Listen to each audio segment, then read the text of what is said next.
I am honored to be here. I don't have a headset because they don't have one large enough for my cranium. And so I'm the only guy out here with a handheld mic. I want to talk to you for a few minutes from the idea, redefining success. When you think about success, I think the first thing that I think about is how you define success governs how you live your life. How you define success will govern how you live your life. What is your life's goal? What is your life's purpose? How you define that core place, that foundational tenet that drives everything else will determine how you live your life. And many of the factors that help us to determine what we define as success stem from how we were raised. So if you were raised in a healthy environment, perhaps a two-parent household, siblings, and both parents worked, and there was some money to go on vacation and things like that, and that's great. So success might look different for you, but if you come from a different set of circumstances, success could simply be graduating from high school. Success could be just waking up and not having to worry about someone taking advantage of you or abusing you, or just being able to eat 3 meals a day instead of 1. Success is dependent upon the individual and their surroundings. For me, I was born and raised in Cincinnati, Ohio. My mom and dad divorced when I was about 4.5 years old. My father, I saw maybe 4 times in my life, but my mother made sure that even though that part of her life that she had hoped and dreamed and trusted to my dad didn't work out, she did not allow that to stop her from moving forward with her own goals and her own dreams. So she went into superwoman mode. And there's something about a woman when she comes under certain stressors, it just brings out the best. And I celebrate all of the fellas, but I saw this woman take her life to the next level. She enrolled in college, ended up graduating in 3 years with her degree in social work with honors, working full time, going to school at night, often studying and typing over a Brown Smith Corona typewriter, no word processor. When you messed up, you got white out and you backspaced. This was back in the day. And I would hear her typing till 5 in the morning. She'd sleep for 2 hours. She'd get up, get me ready for school, and she'd start it all over again. And she was fighting for something bigger than herself, fighting for something bigger than her pain, fighting for something that even I couldn't see. She wanted me to see that you can't let life stop you. And so when you think about success and when you identify what it is that matters, oftentimes there are pockets or highlights or just a little wink here or there that will help you to understand where you're supposed to be going and what it is you're supposed to be doing. For me, I found my passion very early on. I was raised in a small little Baptist church, conservative church. I love music. I was singing songs in the choir. My mother was the church pianist. And so I grew up singing, and I loved singing and acting, and that was my passion. But I didn't know that I could actually achieve anything with it. So success for me was just getting into the high school that I wanted and being a part of the school play. That was a big deal. I was doing Shakespeare in an urban high school, which is a nice way of saying it was mostly black folk. And I was like, but soft, what light through yonder window breaks, 'tis the east, and Juliet is the sun, right on. You're like, that's amazing. I love the interpretation. It's so refreshing.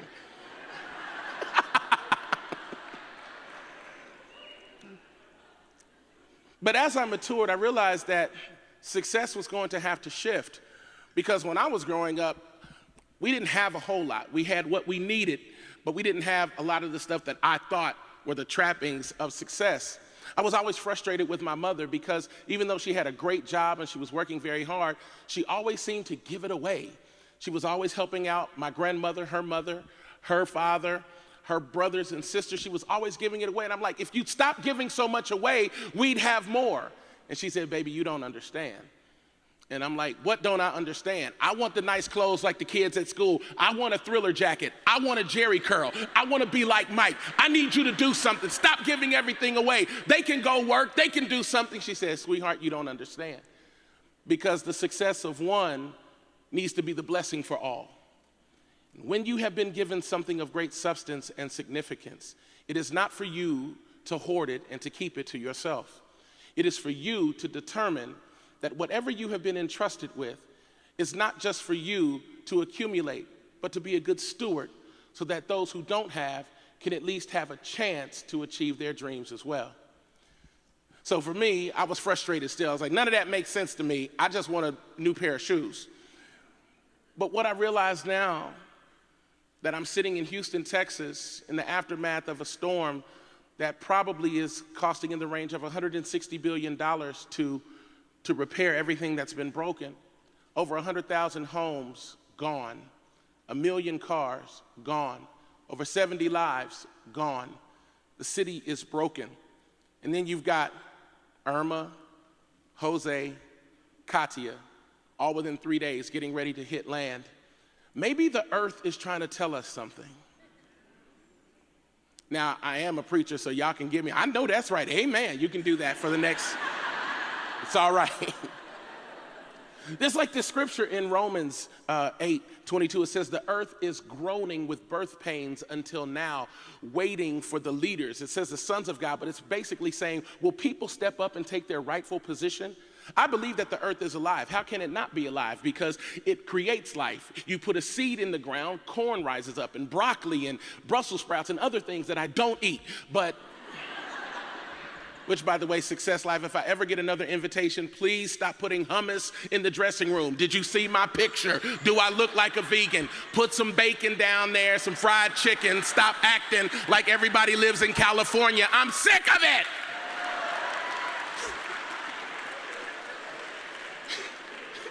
Do you want a wheatgrass shot? No, I don't.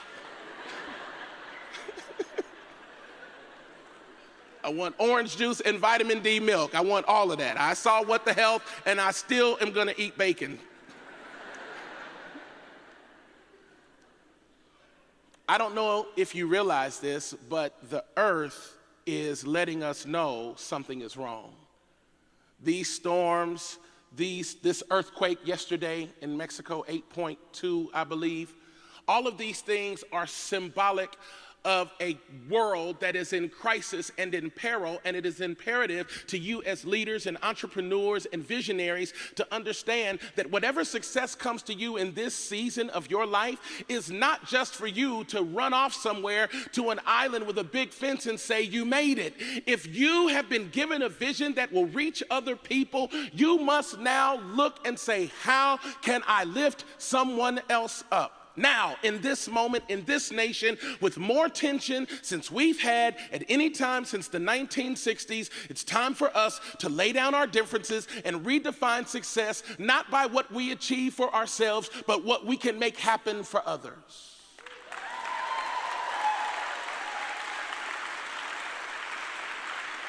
See, because let me tell you the power of Hurricane Harvey. Let me tell you what happened in the storm. Because before that, there was a lot of tension. Everything that was going on in Charlottesville, that's what you saw. But there was a lot of stuff like that going on all over the place. And of course, there's a lot of political discord right now, depending on your particular affiliation or identity. And that happens in every phase of society. And so one particular affiliation thought they had success, while 63 other million people felt that they were broken. But the reality is we are one nation.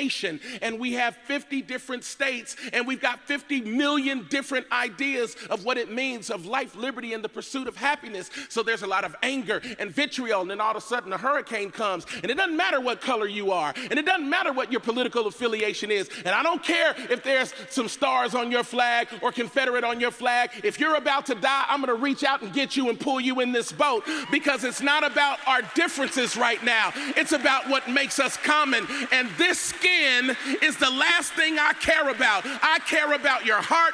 I care about your soul. And it's hard to be racist when a storm is ripping everything apart. Let's go, Success Conference. Make some noise.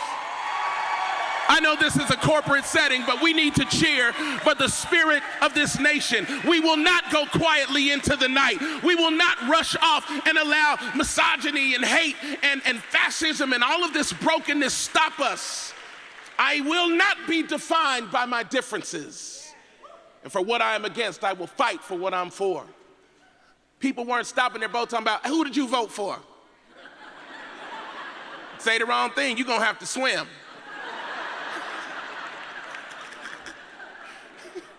Like, who did you vote for? Nobody cares. And it's funny because when everything's swept away and I'm just standing next to somebody that doesn't look like me and your house is gone and my house is gone, who cares? Let's just help each other. And so now I'm in this place of identifying what it means to be successful. What does success look like? Well, you got to figure this out for yourself because you're the ones with the big time ideas and the app development, and you've got the office space and the micro budget, and you've got the loan, and you're amazing, and you're all fresh faced. But the reality is we're in a different time right now. And why didn't I get a towel before I came out? Because I have already lost 14 pounds under these prison lights. I feel like a rotisserie Negro. Who wants dark meat? What is this, Boston Market?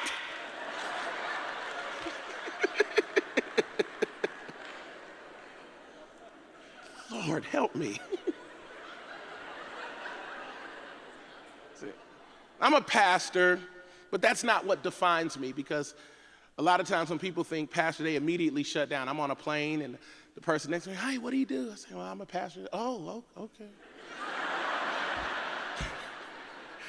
It's because they got a hold to some bad Christian TV at some point. You know, that late night TV. "I'm gonna tell you right now, you better call that number on your screen. Are you gonna burn in a hot lake of fire? I'm gonna tell you what right now. I'm gonna send you some miracle water. You put it on your arthritis knee and it'll heal you right up. You better call that number." That's creepy. You're yelling at me. I'm afraid. I'm not that guy. But I tell you, from the times of being raised in Cincinnati by a single mom, searching for a father figure, looking for someone to look up to, hearing these songs that we would sing about this guy who apparently lived a long time ago, and every time I see him, he looks like a young Willie Nelson with shoulder-length hair and brown sandals on. What I realized is there was a difference between the cultural version of this guy named Jesus and the historical picture. And people had manipulated the cultural Jesus to fit their construct.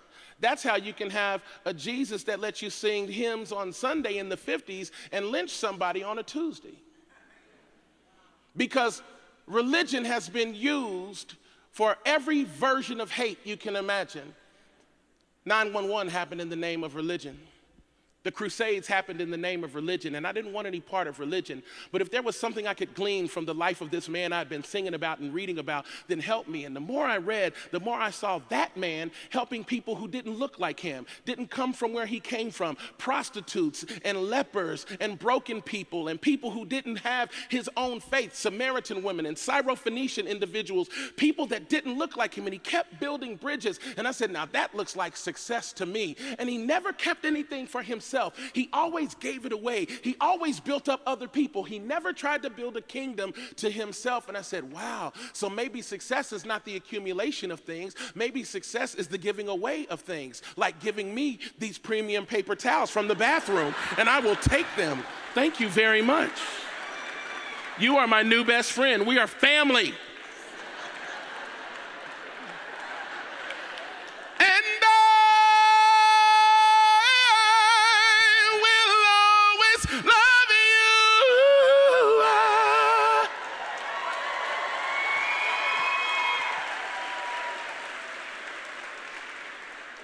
Success is seeing a need and meeting the need. Doing what you can to help someone else. I decided that it was, as I was getting from my adolescence into my young adult years, it was time to make some decisions on who I wanted to be. Because I saw many people going to church, but their lives not particularly changing. And I said, if this is going to be real, then I'm going to probably have to do some soul searching. So my mother told me at 13 years old I was going to be a virgin when I got married, which is not a problem because I was what you call unattractive. And so it's one thing to live holy. It's another when you don't have options. You ever seen somebody talking about, I'm waiting on the Lord? I bet you are. You don't say.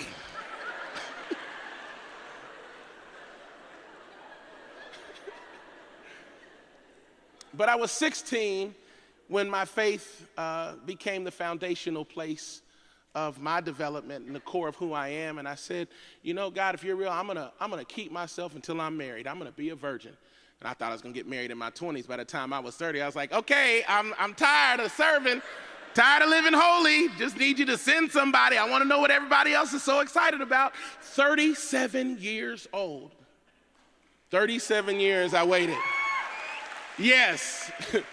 And somebody's like, that's not true. No one lies about being a 37-year-old virgin, trust me.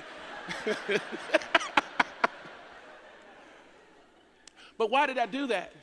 Was I doing that just to be some type of religious weirdo? No, I did it because my mom asked me to. And she had raised me and sacrificed everything. She said, I want you to leave a legacy for your children that lets them know that they do not have to be defined by who they become intimate with, that they can actually keep something for themselves if they so choose. And I chose it. And it's weird because it's not something that's popular. In fact, it's pretty much shunned. But for me, it was a place of success because it was true to who I was. And if you are going to define success, you got to find out what your truth is. I don't know what your truth is. I'm just sharing my perspective. I'm not trying to proselytize. This is not that moment. I just want you to be true to who you are because I don't believe in accidental lives. Please hear me. I don't think you can just sneak into the earth. I believe you are spoken into the earth. And so you are necessary for a particular problem that only you can solve. And until you identify that thing, you will walk through life frustrated, trying to figure out why you can't find joy, why you don't have peace. And even though you have a lot of money, you still feel empty on the inside. Let me tell you something. I've seen a lot of people with hundreds of millions of dollars, and they are broken on the inside because money doesn't bring you peace. It doesn't bring you joy. It'll pay some bills. Y'all clapping like, no, this is the success conference. I'm just waiting on him to say the next part. Let me tell you, the achievement of a goal locked and lined in with your purpose, that is success. What were you created to do? I'm only doing what I was created to do. I don't have your calling. I don't have your gifting. I don't have your personality. I don't have your skill set. I'm sure almost every person in this room probably has more degrees than me because I have none. But what I do have is passion for my calling. What I do have is passion for people who are broken. That's what I was created for, to fight for people who couldn't fight for themselves, to stand with people who don't have it. Right now, in Houston, my whole team is giving water in a place called Clayton Homes. We were there yesterday. You probably never heard of it. You know why? Because it's what they call government housing. CNN didn't put that on TV, but you know who was there? Single mothers with 4 kids and broken people and elderly and widows and people who were infirm and who couldn't get out. And you know what we did? We went straight down in the middle, parked trucks, pulled out water, diapers, all kinds of necessities, and began giving them away. We didn't ask permission. We didn't wait for TV cameras. We weren't trying to be made famous. We were meeting a need because we identified that true success is making sure that those who society has forgotten about know that they have as much value as the wealthiest person in Houston, Texas. That is success.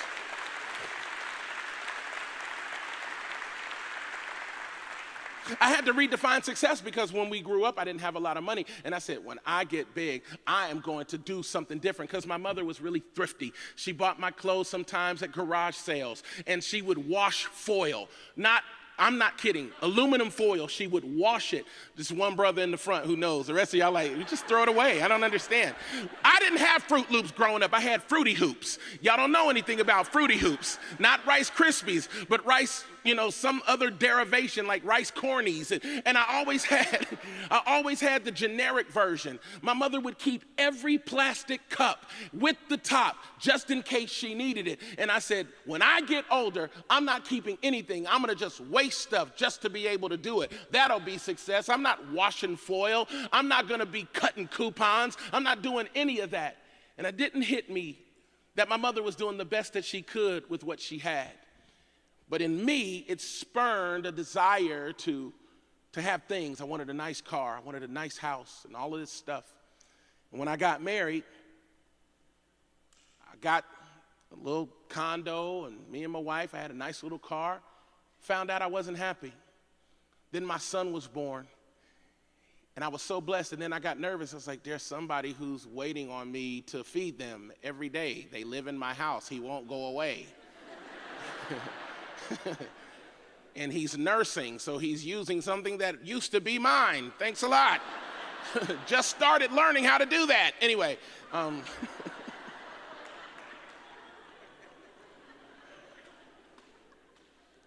And then 11 months after my son was born, my daughter shows up. 11 months, that's how I roll. I waited 37 years. Anyway, Irish twins. Now all of a sudden, success took a different turn. It wasn't about achieving things. It wasn't about proving the people that didn't like me that I was better, proving my value and my self-worth, the things that I thought would drive me, the things that I was so broken about as a young person, not having a father or a leader, and people making fun of me because I had buck teeth and it took a while to get the braces. And I'm talking buck teeth. I didn't talk, I whistled. Excuse me. Excuse me. When I was growing up, we used to have those Yamaha recorders. I did not need one in school.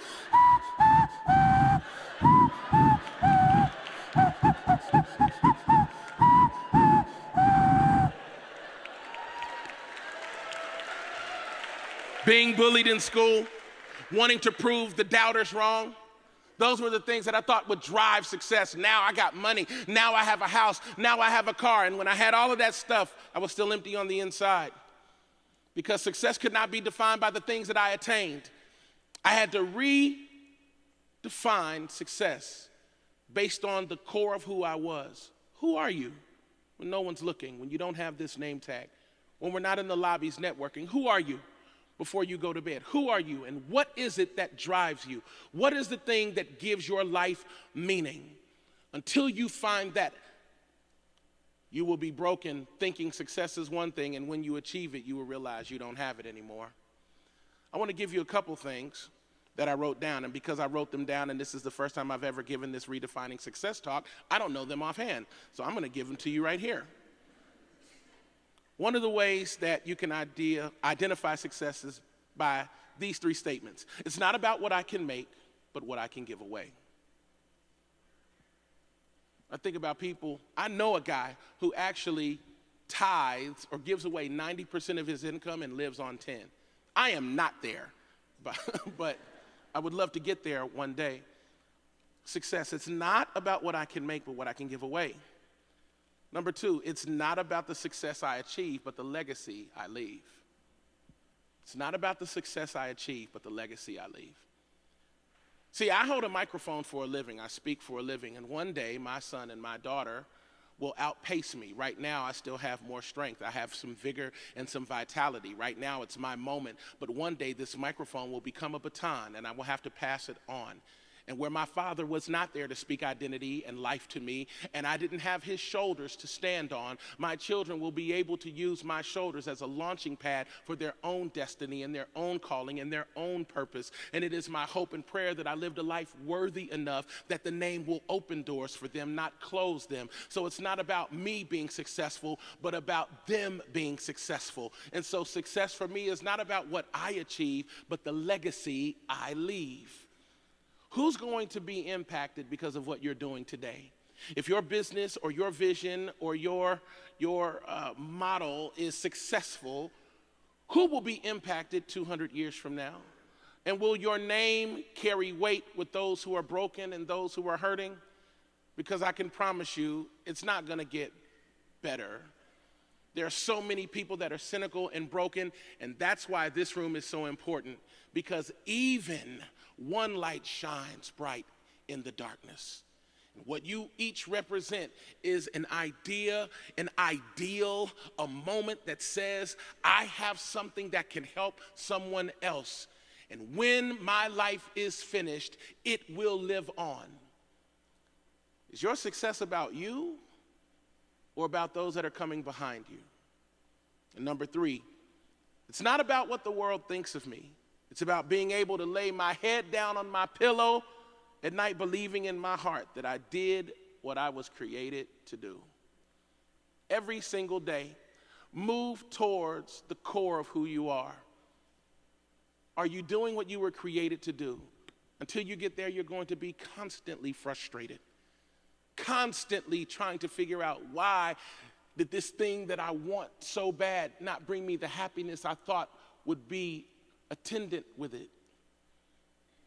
Who you are, what your purpose is, and the gifts and the calling that you have are so unique that there will never be another you in the history of the earth. You must achieve. That's why you're here. You're driven to succeed. You're driven to maximize moments. You're driven to success. And this is my plea to you, that for the young guys like me that were looking for a leader, that were looking for someone to look up to, may your idea, may your company, may your business, may your vision be the thing that other people can latch onto and attach to and find hope. And not just hope, but healing for the heart.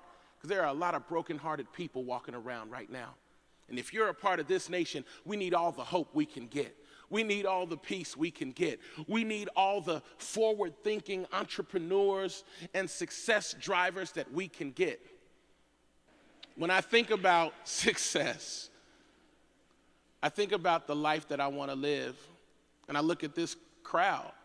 I came from a single-parent household in Cincinnati, Ohio, and I'm standing in front of some of the greatest gifts the earth has ever produced. We may never get together like this again, and I got to speak to you and tell you my heart. And for me, the reality is that I won't know if I'm successful in my lifetime. If I live my life right, I won't even know if I was a success until I'm 6 feet under. Because what I'm doing is not for right now, it's for the generations to come. So hopefully my life will stand the test of time, and whatever I build, whatever I sow, how I treat people, particularly those who don't look like me or come from where I come from or think like me or have my perspective, if I can treat them with honor and dignity and respect, if I can fight for their hopes, their dreams, and their aspirations, and I can lift somebody else, if I can push one person into destiny, then all the years of my life will have been worth it. And then I can say with surety, my life was a success. Thank you.